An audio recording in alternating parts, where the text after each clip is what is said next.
Bank আমাদের loan দিবে না। সবার আগে আমাদের একটা বাড়ি কিনতে হবে। বাড়িটি হতে হবে কম দামের, বাস 1 কোটি টাকার বাড়ি হলেই চলবে। আমাদের ক্রেডিট হিস্ট্রি ভালো, এটা নিয়ে নিতে হবে ব্যাংক থেকে একটা লোন। আর কিছুদিন পর ওই বাড়িটি আমরা আবার বিক্রি করে দেব তোর কাছে 2 কোটি টাকায়। আর এই জন্য আমরা নিব আরও একটি লোন। ওই 2 কোটি টাকার বাড়ি রায়হানের কাছে 4 কোটি টাকা বিক্রি করে দেব। এর জন্য এতগুলো টাকা কোথা থেকে আসবে? যেখান থেকে আগে নিয়েছিলাম, ব্যাংক থেকে। তোরা দুইজন পাগল হয়ে গেছস। এর ভ্যালু বলতে কিছু আছে?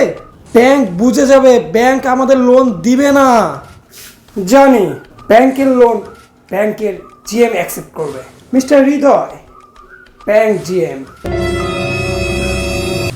আপনারা ব্যাংক লোনের কোনো টেনশন নেবেন না স্যার, শুধু আমার ভাগটা দিতে ভুলবেন না। আর ওই বাড়িটি আমরা একে অপরকে ডাবল করে বিক্রি করতেই থাকবো, আর প্রফিট বাড়তে থাকবে। আরে ভাই, একদিন তো আমরা ঠিকই ধরা খেয়ে যাবো, তাই না? তখন সব টাকা ব্যাংকে অবশ্যই ফেরত দিতে হবে।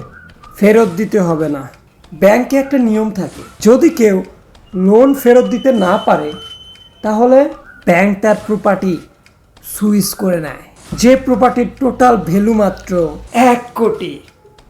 বাকি টাকা নিয়ে আমরা গায়েব।